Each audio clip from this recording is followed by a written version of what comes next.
My wife tried to humiliate me in front of her alpha lover. I made her regret it. You won't believe what I discovered. My wife was hiding a shocking secret from me. And when I found out, it changed everything. Imagine this, you're living your best life, only to find out that the one person you trust the most has been lying to you all along.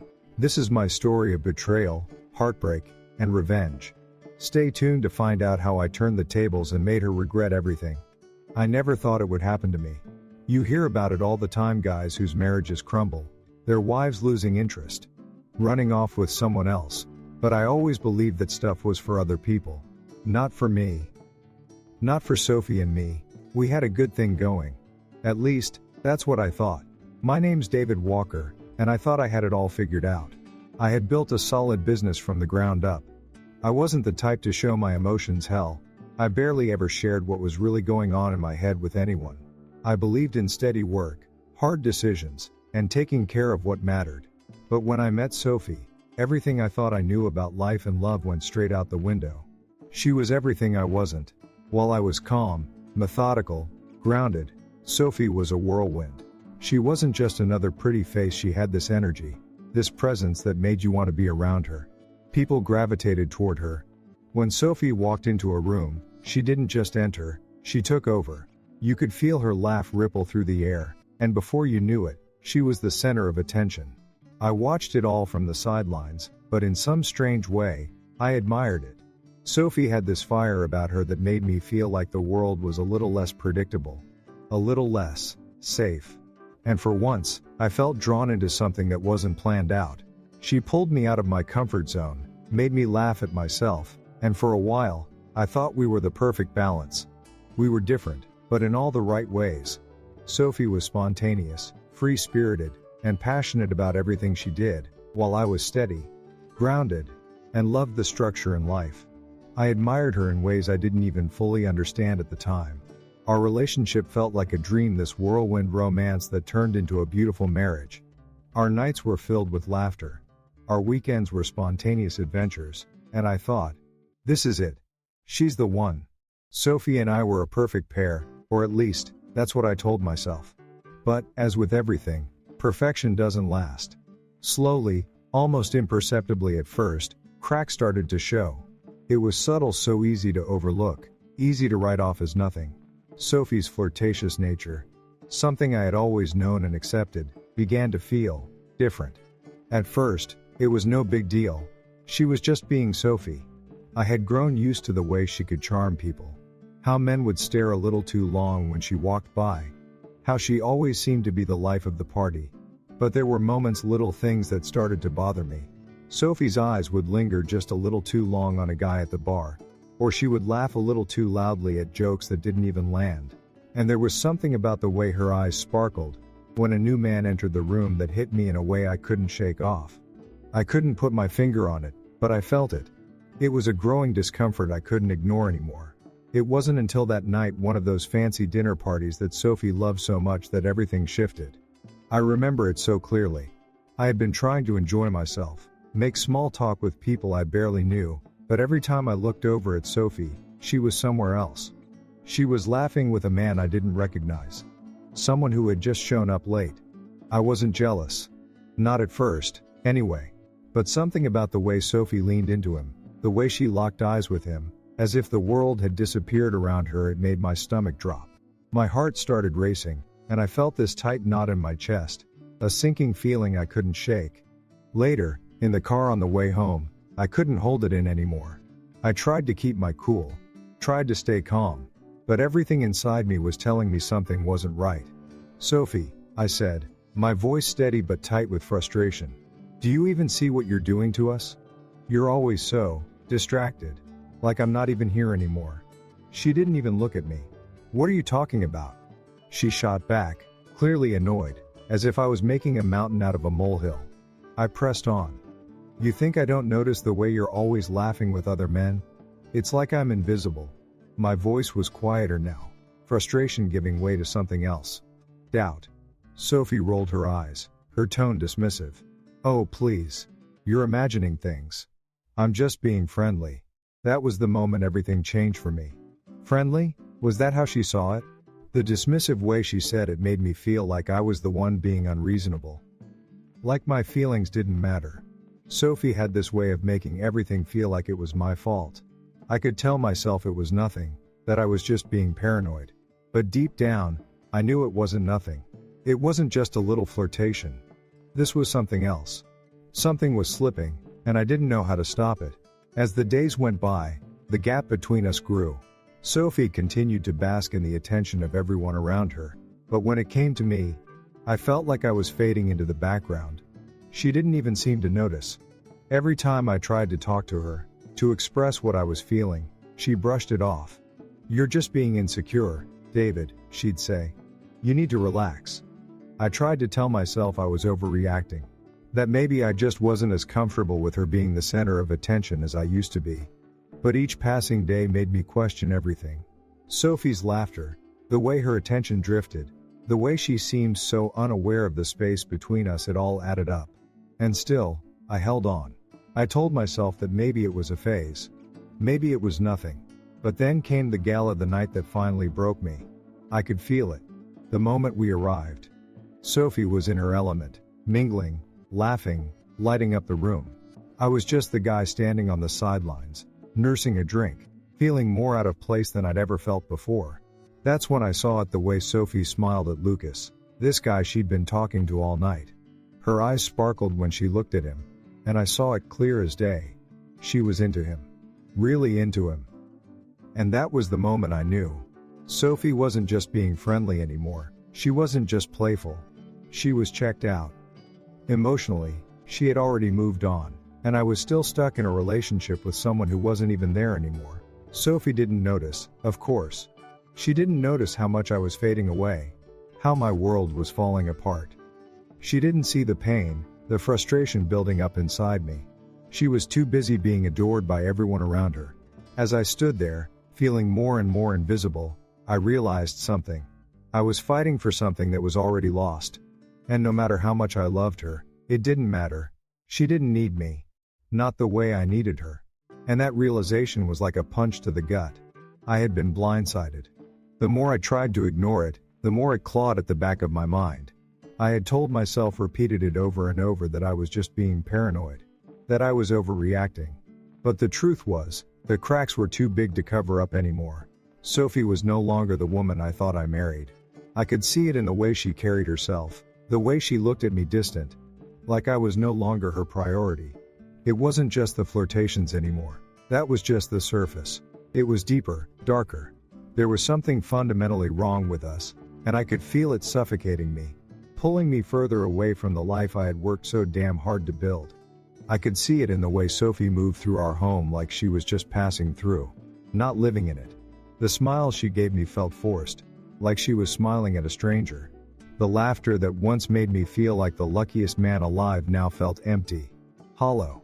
I tried to talk to her about it, to ask her what was going on, but she brushed me off every time, as if my feelings were nothing more than a bad joke. "You're being insecure, David," she'd say with that dismissive little laugh of hers. The kind that always made me feel smaller than I was. "You just don't get it. I'm just being friendly." Friendly? I wasn't sure what the hell that even meant anymore.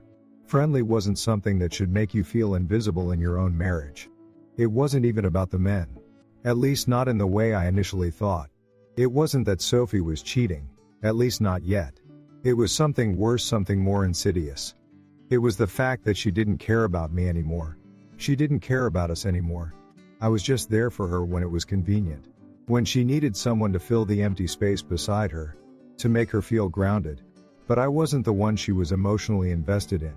I wasn't the one she turned to when she needed someone to laugh with, someone to feel alive with. It was someone else. And that someone wasn't me. That night at the gala was when I finally hit my breaking point. I had been to these kinds of events before, dressed in a suit and tie, trying to make conversation with people. I barely knew while Sophie worked the room like it was her personal stage. At first, I didn't mind it. I was proud of her. She was magnetic, confident, and damn, did she light up the room. But this time was different. I felt it the moment we walked in. The air was thick with tension, the kind you don't notice until it smacks you in the face. Sophie was glowing. She was dressed in a stunning emerald green dress, her hair perfectly styled, her laugh carrying across the room like a siren's call. And yet, here I was, standing at the edge of the crowd, nursing a drink and wondering how in the hell I ended up feeling like a ghost in my own life. The worst part wasn't even the fact that Sophie was flirting. I mean, I had gotten used to that. What really got under my skin was the way she wanted it. She thrived on it. The way she couldn't seem to stop drawing people in, pulling them close, lighting them on fire with her energy. And every time I tried to get close to her, it felt like I was intruding on a life I no longer had a part in.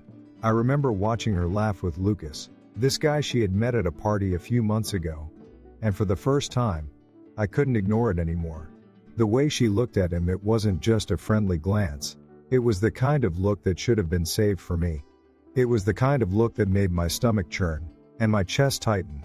She was laughing with him like she used to laugh with me. And I realized then, I had lost her. I didn't want to admit it. I kept telling myself that I was being too sensitive, that I was imagining things. But I knew in the pit of my stomach that Sophie wasn't mine anymore. Not really. Not in the way I needed her to be. She had moved on emotionally, and I was still stuck in the past, pretending that things could somehow go back to the way they were. The woman I had married, the woman I thought I knew, was slipping away from me. And I couldn't stop it. I had been patient. I had tried to give her space, tried to convince myself that maybe I was just overthinking it, that she was just being herself. But the more I watched, the more I realized how much I was losing. Sophie didn't need me anymore. She didn't need my love, my support, or my presence. She had something else, something I couldn't give her. And as much as it hurt to admit it, I knew I couldn't keep pretending that everything was okay. The truth hit me like a slap to the face. Sophie wasn't the woman I had fallen in love with. She wasn't the woman who turned to me for comfort and support. She wasn't the woman who used to look at me with admiration and affection. She was a stranger who was more interested in the attention of others than in the man who had given her everything. And in that moment, everything inside me broke. But it didn't stop there. The more I watched, the more I saw how Sophie fed off the attention she received from men like Lucas. She didn't even try to hide it. She was so absorbed in the way others saw her that she didn't even notice how far she was pushing me away. She was too busy enjoying the validation, the praise, the excitement that came with being the center of attention. And every time I tried to talk to her, she would laugh it off. "You're imagining things, David," she would say, brushing me off as if I were the problem. "You're being so dramatic. Relax." She always made me feel like I was the one overreacting, like I was the one who was wrong. The more she dismissed me, the more I began to question myself. Was I really being unreasonable? Was I just jealous? Was I just one of those guys who couldn't handle the fact that his wife was confident and outgoing? But deep down, I knew the answer. This wasn't about jealousy. This was about respect. About love. About something that I was no longer getting from her. And yet, I couldn't bring myself to confront her. Every time I tried, she shot me down. Every time I spoke up, she made me feel like I was the one at fault. It was like she had this power over me, this ability to twist things around and make me feel guilty for caring. And the more I stayed silent, the more I began to feel like I was losing myself. Sophie didn't see it. She didn't see how much I was hurting. She didn't see the way I was slowly fading into the background of her life. And why should she? She had everything she needed. Attention. Excitement. People who adored her. She didn't need me. Not the way I needed her. And I knew, deep down, that no matter how hard I tried to fix things, no matter how much I wanted things to go back to how they were, it wasn't going to happen. Sophie had already made her choice. The more I thought about it, the clearer it became. Sophie didn't need me to make her happy. She didn't need me to feel alive. She had everything she wanted without me. And for the first time in my life, I was faced with the harsh reality that I wasn't enough for her anymore. That everything I had done, everything I had given her, had never been enough to keep her attention, to keep her love. It wasn't about being second place anymore. It was about realizing that I wasn't even in the race anymore, and it tore me apart. But even worse, Sophie didn't even notice. She didn't even care, and that's when I knew I had to make a choice. I couldn't keep fighting for a marriage that wasn't even there anymore. I couldn't keep trying to fix something that was already broken beyond repair. It was time to walk away. Time to take back control of my life, no matter how much it hurt. Time to stop pretending everything was fine when it wasn't. So I did. I took the first step. And that step? It was the hardest thing I had ever done. Things are about to get crazy. I'm confronting her, telling her I'm done, but then something unexpected happens. Do you think she'll beg for my forgiveness, or will she try to spin things around? Let me know your predictions. Comment 1 if you think she'll apologize. Comment 2 if you think she's too far gone to ever change. I need to know what you think. The tension was unbearable now. I could feel it in my bones. Something had to give. And I knew it wasn't going to be Sophie. Every time I tried to bring up what was happening between us, she dismissed it like it was nothing. It was as though I was a ghost in my own marriage. I had given her everything, poured my heart into our life together, and what had I gotten in return? A woman who barely acknowledged me, except when it suited her. I had tried to reason with myself, tried to convince myself I was overreacting. But deep down, I knew I wasn't. I could feel the gap between us growing wider, stretching out like a canyon I couldn't cross. Sophie didn't see it. She didn't understand how far she had pulled away, or maybe she did but didn't care. She had her admirers. Lucas was just the latest in a string of men who couldn't seem to get enough of her. I could see it at every event, at every gathering. She was always the center of attention, the one everyone wanted to be near. And me? I was just there, her sidekick. Invisible unless she needed me to play the role of the supportive husband. I didn't sign up for this. This wasn't the marriage I envisioned. One wasn't the one she needed. And the more I stood by, watching her flirt with other men, the more I realized I had been invisible to her for a long time now. I remember one night, a couple of weeks after that damn gala, when it all came to a head. Sophie had dragged me to another fancy dinner party, one of those events where she could light up the room with a single laugh. I could feel it before we even got there, the knot in my stomach, the tightness in my chest. It was always the same routine. Sophie in her stunning dress, smiling, laughing, stealing the spotlight. I was just there to tag along, the invisible man in the background. I could already feel the sting of watching her work. The room like it was her personal stage. And me? I was the guy holding the drink, trying not to be the one who spoiled the fun. But this time, I wasn't going to let it slide.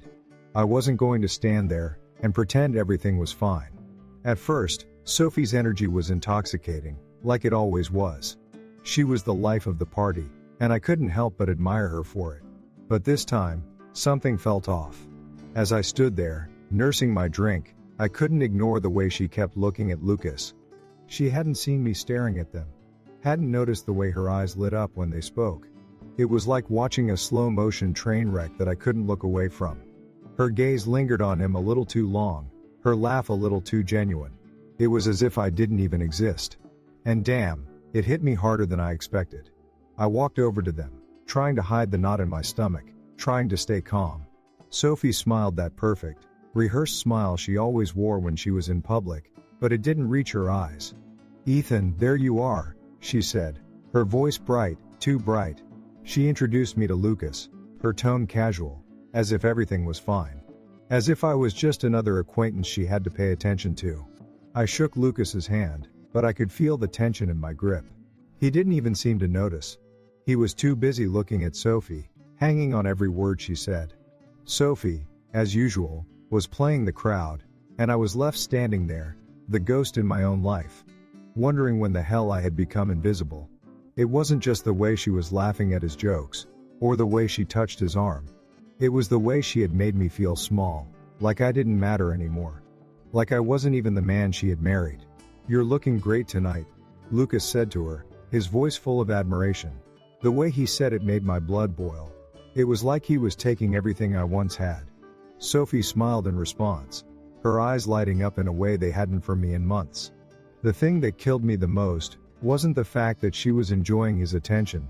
It was the fact that she didn't even seem to care how much it was tearing me apart. She was too caught up in the moment. Too caught up in the rush of being adored. Of feeling wanted. I stood there for what felt like an eternity, trying to maintain my composure, trying not to let the anger bubbling up inside me show. But every laugh she shared with Lucas, every little touch, every lingering glance, was another reminder of how far gone we were. It wasn't just the flirting anymore. It wasn't just the attention she craved from other people. It was the fact that she had stopped needing me. And the worst part, she didn't even notice how much it was breaking me. I couldn't do it anymore. I couldn't keep pretending that everything was fine, that I could stand there and watch her give her best self to someone else while I was left on the sidelines. I didn't deserve this. I had been loyal, I had been patient, and yet it was never enough. Sophie wasn't the woman I had married. She wasn't the woman who made me feel like I was the center of her world. She wasn't the woman who loved me. Not anymore. As the night wore on, I made a decision. A simple, clear decision. I couldn't stay in this marriage any longer. I couldn't keep pretending that I was fine when all I felt was empty, ignored, and alone. I couldn't let Sophie continue to manipulate me, to make me feel like I was the one with the problem. I had spent too much time trying to fix things that were already broken, trying to convince myself that things would get better. But I knew they wouldn't.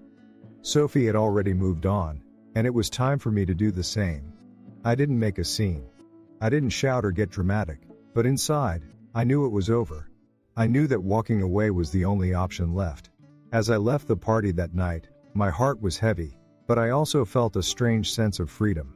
It was like stepping out of a dark cloud that had been hanging over me for so long.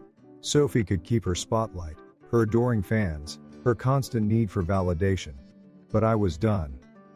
I wasn't going to be her second choice anymore, and for the first time in a long time, I felt like I was taking control of my own life again. The nights after that party were the worst. I couldn't shake the image of Sophie and Lucas, laughing, talking, their connection so obvious. It felt like a punch to the gut every time I closed my eyes. I had been telling myself for months that I was just overreacting, that maybe I was just jealous, maybe I was too sensitive. But when I looked at them, when I saw the way she responded to him, the way she used to respond to me, it hit me harder than anything else. It wasn't just that Sophie had shifted her attention to someone else. It was that I wasn't even in the equation anymore. She had emotionally checked out, and I had been too blind to see it. Or maybe I'd seen it, but I had convinced myself it wasn't real. Every time I tried to talk to her, she just shrugged me off. I tried to be patient, tried to keep the peace, but it was like I was talking to a wall. "You're imagining things," she'd say, or, "You're being dramatic, David, relax." And each time, those words felt like a slap in the face. How was it possible that I was the crazy one here? How was it possible that my feelings didn't matter anymore? I couldn't get it out of my head. I was invisible. She didn't see me. Not the way she used to. I tried to bury the pain. I went to work, kept myself busy with the business, kept a smile on my face when I saw people. But at home? That was where everything fell apart. Sophie was always in her own world, flitting from one social event to the next, feeding off the attention, never once asking about how I was feeling, or what I needed. The more I tried to talk to her, the more I realized how far away we had drifted. The gap between us was like a chasm I couldn't cross, no matter how hard I tried. I didn't know who she was anymore. I didn't know who I was in this relationship, either. The tipping point came when I found myself pacing the apartment late one night, after another empty conversation. I was sick of pretending. Sick of telling myself it would get better, when everything in me knew it wouldn't. Sophie had gone out for the night, leaving me alone with my thoughts and with the suffocating realization that I couldn't keep doing this. This wasn't the life I had signed up for. This wasn't what I had promised myself when I said I do. I had tried. I had tried so hard to make this work. But the harder I held on, the more she slipped away. Sophie came back later that night, as she always did, glowing with the excitement of whatever social gathering she had been to. She smelled like the perfume she'd put on for whoever she was flirting with that night, and it took everything in me to not show how much it hurt. When she kissed me, it wasn't the kiss I once knew. It wasn't the kiss that made me feel wanted, desired. It was a quick, absent-minded brush of lips, something she did out of obligation. And in that moment, I realized that I wasn't the one she needed anymore. I wasn't the one she loved anymore. And it hurt God. It hurt like hell. I remember sitting at the kitchen table, watching her put her keys down on the counter, and something inside me snapped. I was tired. Tired of pretending. Tired of fighting for something that had already died, even if she couldn't admit it yet. "Sophie," I said, my voice quieter than I meant it to be. I could feel my pulse quicken. "Do you even see me anymore?" She didn't answer right away, just looked at me with that impatient, almost annoyed expression she always wore when I asked something she didn't want to hear. "What's wrong now?" she said, brushing a strand of hair behind her ear. She wasn't looking at me the way she used to. She wasn't seeing me. "Don't you see what's happening?" I asked, my voice rising despite myself. "I'm here, Sophie. But you're not. You're somewhere else. With him." She rolled her eyes. "David, you're overthinking everything. You need to relax." The way she said it, like I was a child having a tantrum, like my feelings were nothing, made something in me crack. I wasn't overthinking. I wasn't imagining things. But Sophie was too wrapped up in her own world to see what she was doing to me. I took a deep breath, trying to calm myself. I wasn't going to shout. I wasn't going to beg. I had already done that in the past, and look where it had gotten me. "I can't do this anymore, Sophie," I said, my voice low, steady, but final. "I can't keep pretending everything is okay when it's not." She didn't look shocked. She didn't even seem concerned. Instead, she crossed her arms, leaning against the counter like we were talking about something trivial. "You're being dramatic again," she said, a small dismissive laugh escaping her lips. "You always do this." That was it. I had finally reached the end. The anger and hurt that had been simmering under the surface for months bubbled up inside me. But I didn't let it show. I wasn't going to fight anymore. I wasn't going to keep chasing someone who didn't even see me. I couldn't keep giving all of myself to someone who wasn't even there. "I'm done, Sophie," I said, the words finally tumbling out. "I can't do this. Not anymore." She stared at me for a moment, her expression unreadable. Then, just like that, she shrugged, as if it didn't matter. "Fine," she said, turning her back to me. "If that's what you want." And that was it. That was the moment everything changed. I knew in that instant that I was done with the endless cycle. I wasn't going to keep begging for affection. I wasn't going to fight for someone who had already moved on. I stood there, watching her walk away, and for the first time in a long time, I felt free. It wasn't the freedom I expected. It wasn't the happy, triumphant moment I'd always thought it would be. But it was freedom, nonetheless. I was done being invisible. I was done pretending that this was the life I wanted. Sophie had chosen her path, and now I had to choose mine. It was time for me to take control. It was time for me to move on. The days after I left felt like I was walking through a fog. The weight of my decision hit me in waves, and even though part of me felt relieved, another part of me ached in ways I couldn't describe. I had walked away, told Sophie it was over, but now I was left to pick up the pieces of a life that had once felt like it was all I ever wanted. What the hell was I supposed to do now? I thought I had everything figured out. But standing there in the aftermath, the quiet of the empty apartment was suffocating. The apartment felt colder than it ever had, as if the silence itself was mocking me. No more laughter filling the space, no more Sophie's music playing in the background, no more her pulling me into spontaneous adventures. It was just me now alone, trying to find my way out of this mess. I remember sitting on the edge of the couch that first night, staring at the walls, my thoughts spinning. I had spent so many years being the stable one, the one who kept everything together. But now, everything felt out of control. I had built my life around Sophie, around us, and now I had to rebuild from the ground up. And that terrified me. But even in my fear, something else was rising, something I hadn't felt in a long time. A sense of clarity. A realization that I didn't need to keep running after someone who wasn't even there. It wasn't easy. I spent days replaying everything, every argument, every moment of doubt I had tried to ignore for so long. It wasn't just Sophie's attention toward other men that had torn us apart. It was the fact that she had stopped seeing me. She had stopped caring. And I was still holding on, still waiting for her to see what I had done for her. For us. But that was a losing game. I had been playing it for too long, and now I was out of moves. I spent the next few weeks just trying to find myself again. I went back to the gym, something I hadn't done in months. I needed to clear my head, to feel some sense of control over my life. But even in the weight of the dumbbells, I could still hear the echo of Sophie's laughter in my mind. It was like a constant reminder of what I'd lost, what I had tried so desperately to hold on to. But with every rep, every drop of sweat, I began to feel something shift inside me. I was reminded of who I was before her. The person I used to be before I got lost in the whirlwind of our marriage. The guy who had dreams, goals, and a life outside of the woman he thought was his forever. It wasn't easy, but it was a start. But even as I moved forward, even as I tried to rebuild, I couldn't escape the feeling that something was wrong. It was like a low hum under everything I did, this constant reminder that Sophie was still out there, still living her life, still thriving. And that's when I heard the rumors. It wasn't from Sophie herself. Of course. She wouldn't give me the satisfaction of knowing how she was doing, how she was coping with everything. But it came through Tom, a mutual friend we both had. Apparently, Sophie wasn't handling things as well as she'd let on. She had been throwing herself into the same old routine parties, social events, trying to keep up the persona of the woman who had it all. But people were starting to see through it. They were starting to get tired of the drama, tired of the attention seeking, tired of Sophie's endless need for validation. It wasn't enough for her anymore, not the way it used to be.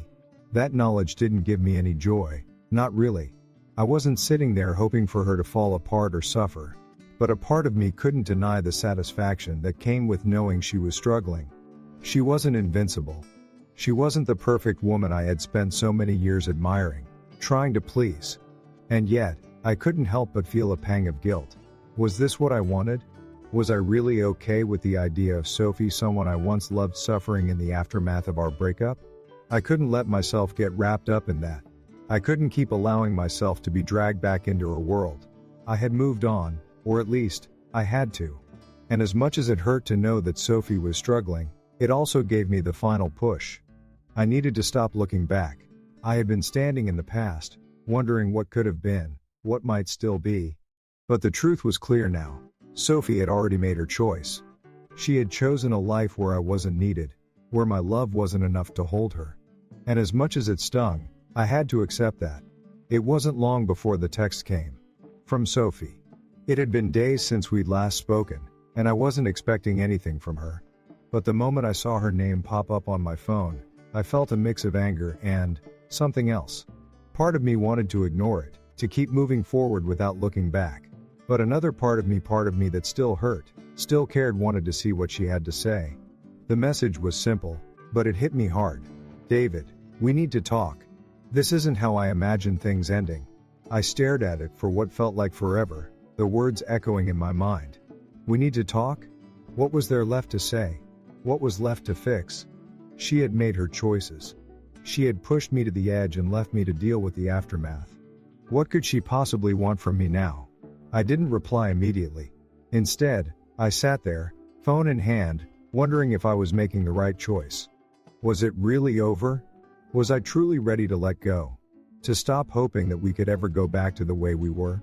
Finally, I typed my response, the words coming with a clarity that surprised me. I'm done, Sophie. Don't text me again. I hit send before I could change my mind. It felt final, even though the pain hadn't gone away. I wasn't sure where I was headed, but I knew that moving on was the only option left. And as the message sent, something inside me clicked into place. I wasn't going to keep being a backup plan, a second choice. Sophie had made her decision, and now it was time for me to make mine. And in that moment, I knew that no matter how hard it had been, I was on the right path. The next few days were a blur, the kind where everything feels like it's happening too fast. But you're too numb to do anything about it. I'd left her. I'd finally made the decision to walk away, and for the first time in months, I didn't feel like I was just drifting. I thought I'd feel lighter. Like I'd finally freed myself from the chains that had been slowly strangling me. But the reality of it hit hard. No matter how many times I told myself I had done the right thing, I couldn't shake the gnawing emptiness that was now my constant companion. Sophie's text stopped coming after I sent my message. I wasn't sure if that was a relief, or if it just made everything feel even more final. I didn't want to play games with her anymore. I didn't want to get caught in another round of empty apologies, of false promises that she would change. I had heard it all before. But then came the phone call, her voice on the other end, trembling in a way I had never heard before. It wasn't the usual self-assured Sophie. This time, there was something softer, something desperate, and it sent a chill down my spine. David, she said, her voice barely above a whisper. I can't do this. Please, I need to see you. I need to talk. My chest tightened. I wanted to hang up. I wanted to stay strong, to keep my distance, but part of me still couldn't shake the connection. Even after everything, there was still a part of me that wanted to believe she could change, that somehow we could fix things. But deep down, I knew that was a lie. There was no going back to the way it used to be. I couldn't let her keep manipulating me, keep making me feel like I was the one who was wrong for wanting more from her, for wanting her to care about me the way I had cared about her. I don't think there's anything left to talk about. Sophie, I said, my voice harder than I expected it to be. You've made your choices. I've made mine. She was silent for a moment, and I could hear her breathing, like she was trying to find the words. I could tell she was hurt, but I couldn't feel bad about it. Not anymore. I had done everything I could. I had tried. But she had kept pushing me away, kept choosing the attention, the excitement, over the love we used to share. Please, she whispered again. I'm sorry. I made a mistake. Can we just talk about it? Please. I clenched my jaw. Every fiber of my being wanted to hang up, to walk away from it all and never look back. But a small part of me still cared. A part of me still wanted the woman I had loved, the woman I had spent years building a life with. But I had to be strong. I couldn't let myself fall back into the same toxic patterns. I had to let her go. For good. I'm not going to do this, Sophie, I said firmly. You don't get to come back into my life whenever it's convenient for you. I'm done. I can't keep doing this. You don't see it, but you've already made your choice. And so have I. There was a long silence on the other end of the line, and I could feel the weight of those words hanging in the air between us. She didn't respond. It was as if she had nothing left to say. But it didn't matter. I had finally said what I needed to say. It was over. I hung up the phone, my heart pounding in my chest. I didn't feel relief this time. I didn't feel the rush of freedom I expected. Instead, it was like I had just closed a door behind me, and the finality of it felt like a heavy weight pressing down on me. I had let go of someone I had once believed I couldn't live without, and I wasn't sure if I felt stronger or weaker for it. In the days that followed, the silence between us stretched longer, and I began to feel the full weight of what I had done. Sophie didn't reach out again. She didn't call, didn't text. Part of me had expected her to fight harder, to try and drag me back into her world. But she didn't. She was done with me. And I guess, in a way, I had been done with her too. The quiet in my apartment was deafening at times. I kept myself busy, throwing myself into work, trying to numb the empty feeling that seemed to have settled inside me. But no matter how much I distracted myself, no matter how hard I tried to avoid thinking about what had happened, the truth kept coming back to me. Sophie had chosen to leave me long before I ever walked away. She had made her decision. And now, it was my turn to make mine. I knew I had to move on. I knew that no matter how much it hurt, no matter how much I missed the woman I thought I had married, I had to take the first step toward healing. The first step toward building a life that didn't revolve around her, around trying to win back her love. I had to start living for myself again. For the person I had been before Sophie became my entire world. And it wasn't easy. Some nights, I still found myself lying awake, staring at the ceiling, wondering if I had made the right decision, wondering if there was still a chance to fix what had been broken. But every time those thoughts crept into my mind, I reminded myself of the truth. Sophie was gone. Not physically, but emotionally. She had checked out long before I had the courage to walk away. The hardest part was accepting that. Accepting that the woman I had loved, the woman I had fought for, had already moved on. And so, I had to move on too. It was a process. A slow, painful process, but one I knew I had to go through. I wasn't going to let her destroy me anymore. I wasn't going to let her be the one who controlled my happiness, my future.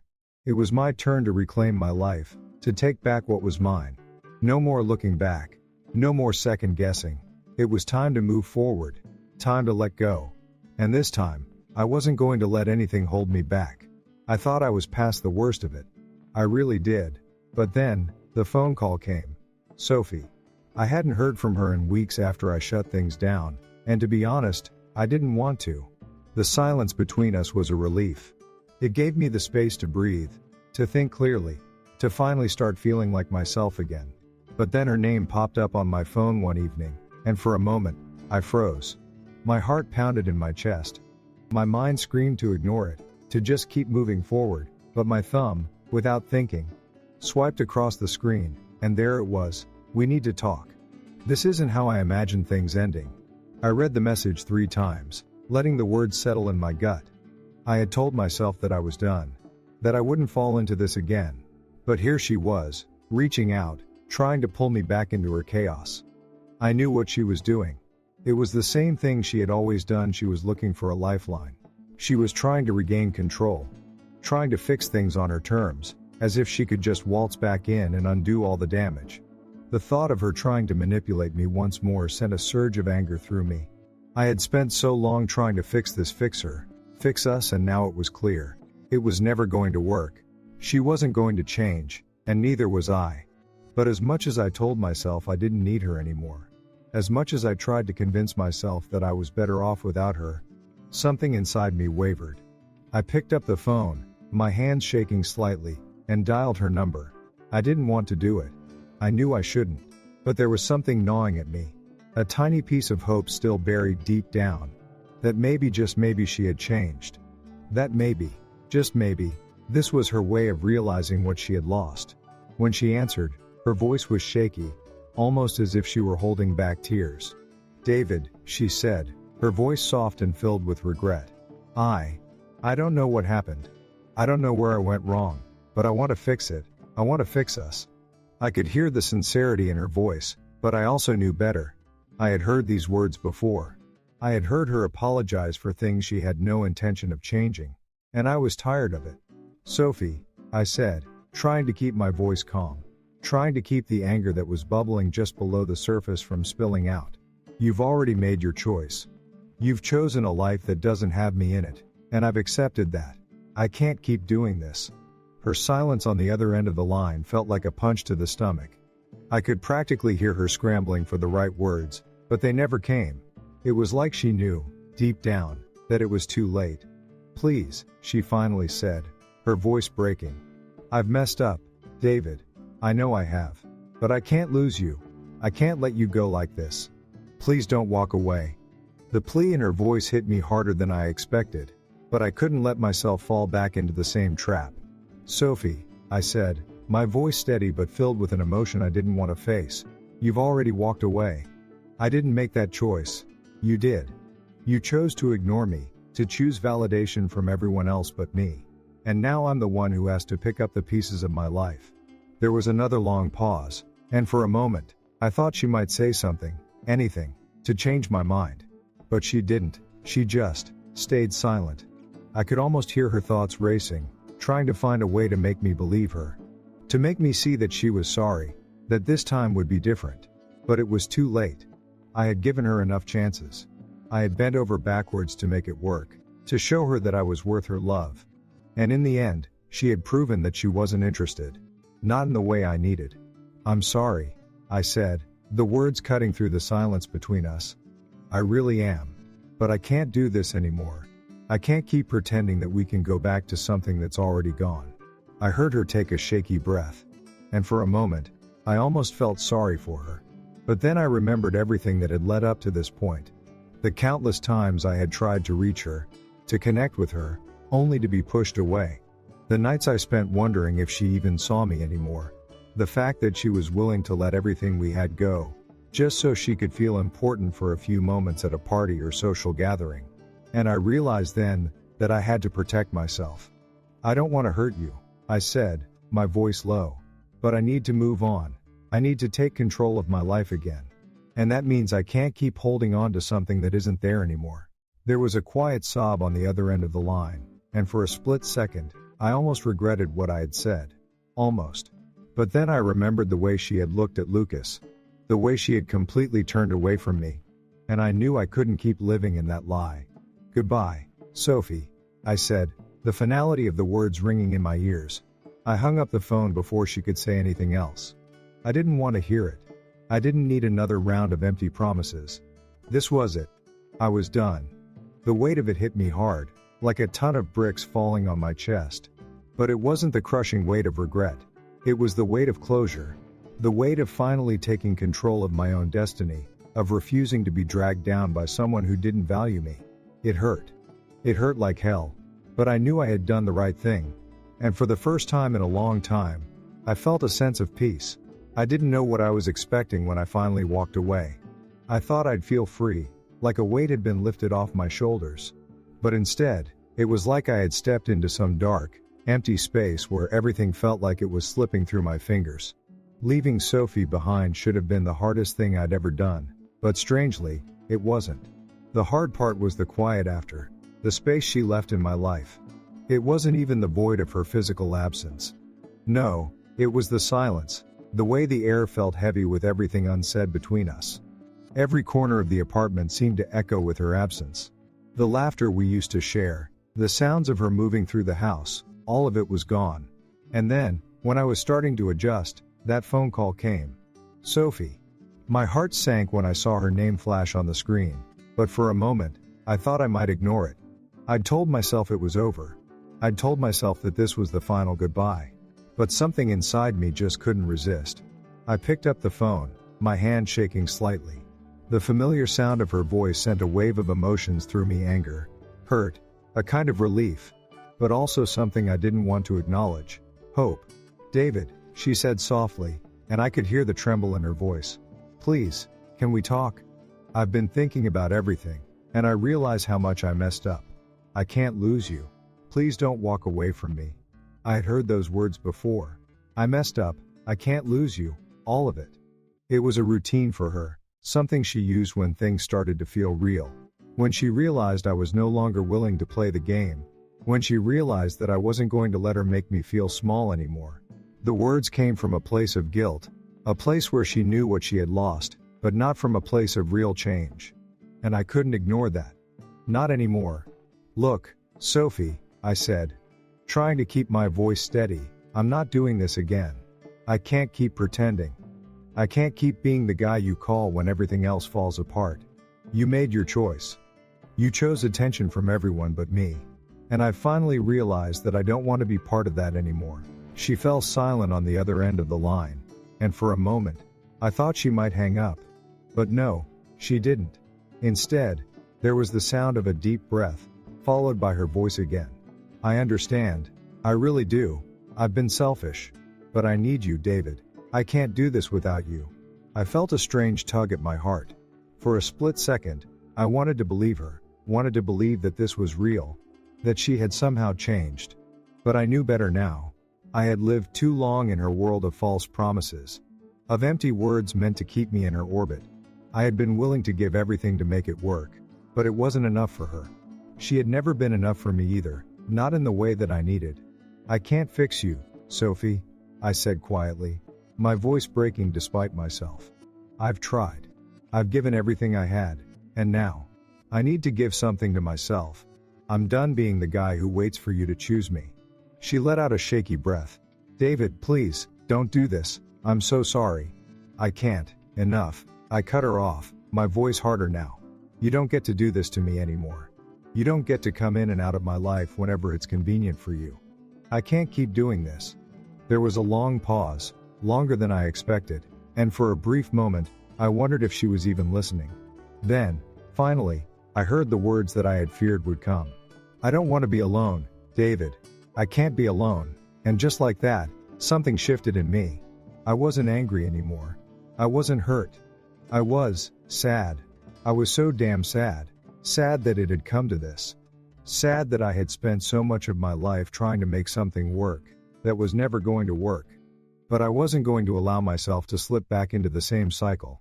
I wasn't going to allow her to drag me back into a relationship where I was nothing more than a placeholder. Someone to feed her ego when it needed feeding. I'm sorry, Sophie, I said. My voice steady, though it felt like every word was a stone being placed in a grave. I had been digging for years. But I'm not coming back. It's over. There was a quiet sob on the other end of the line, and for a moment, I felt a pang of guilt. But then I reminded myself, this wasn't about me anymore. It was about me finally standing up for myself. Finally walking away from something that had hurt me for far too long. I can't fix this, I repeated, the words echoing in my mind. It's done. And then, as if she knew there was nothing more she could say, the line went silent. I sat there for a long time, staring at the phone in my hand, trying to calm the storm inside me.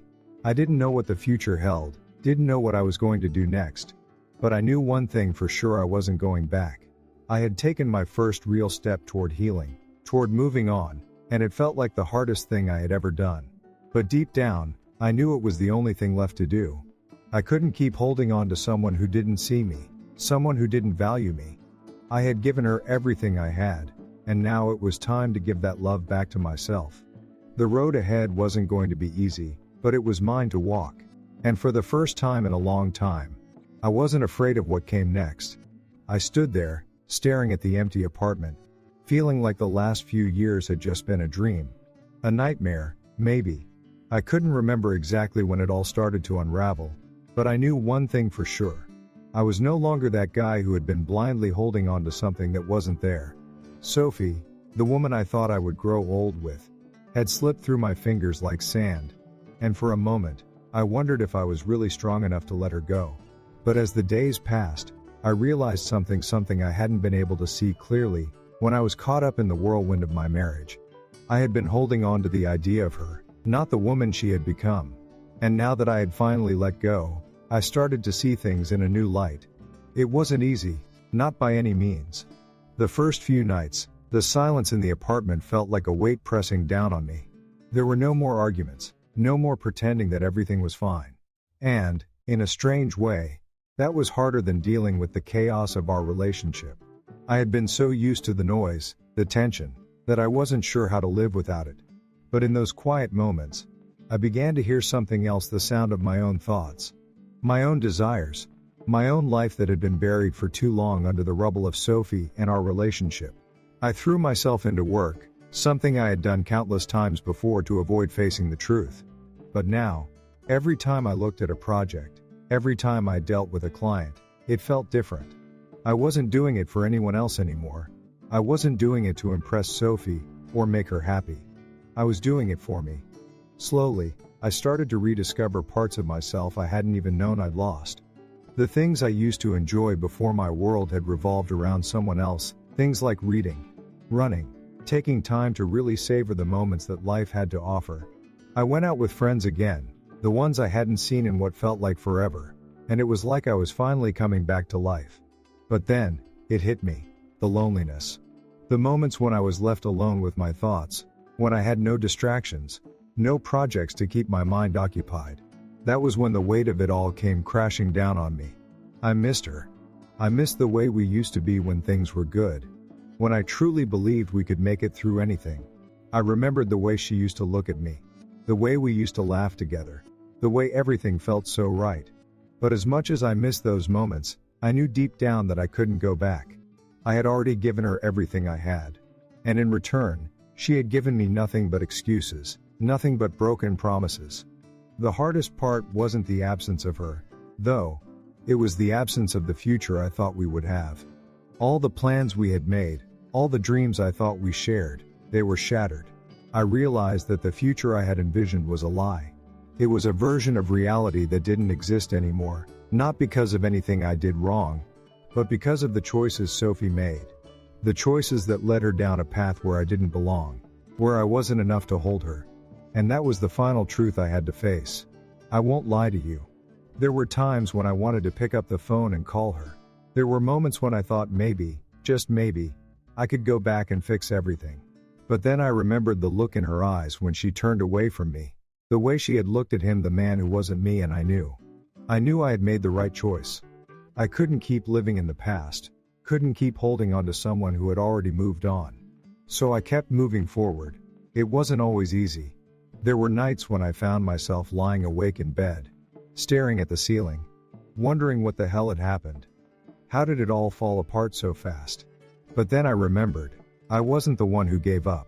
I wasn't the one who chose to walk away from the life we built. That was Sophie. And as much as it hurt to admit it, it wasn't my fault. I had done everything I could. I started to rebuild my life, piece by piece. I went to the gym again, something I had stopped doing when I had been so wrapped up in Sophie's world. I took up old hobbies that had fallen by the wayside: writing, reading, even cooking.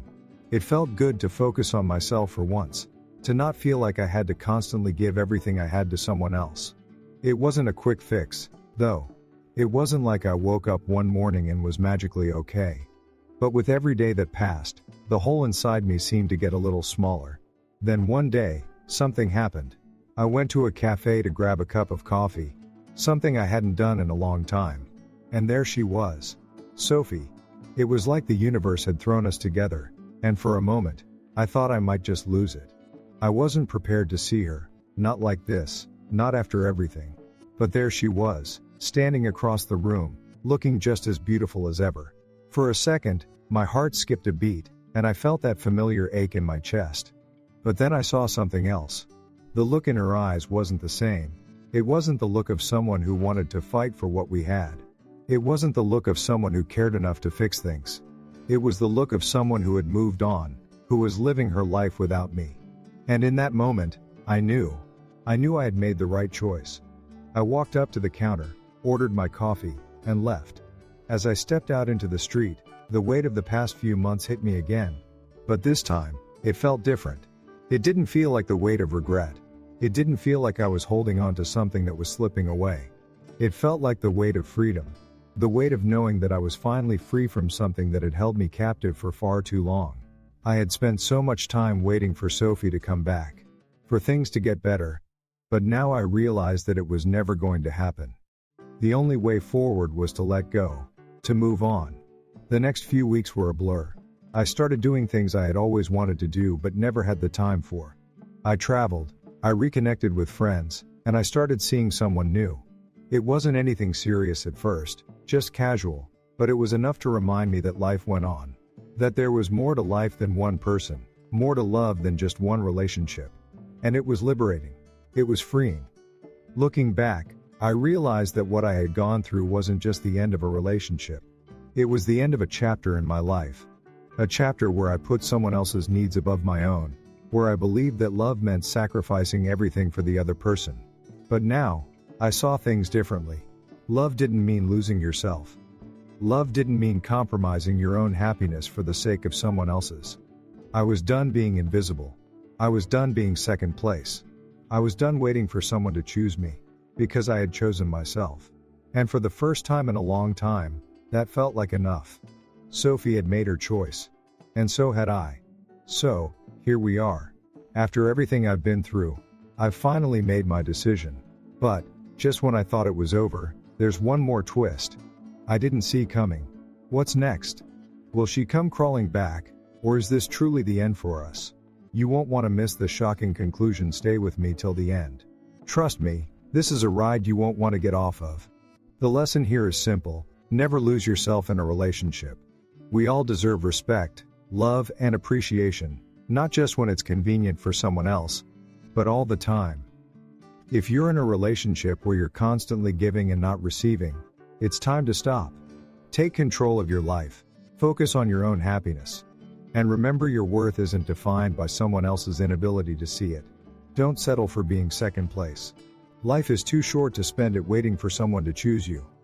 Choose yourself first. That's how you move forward, stronger than ever.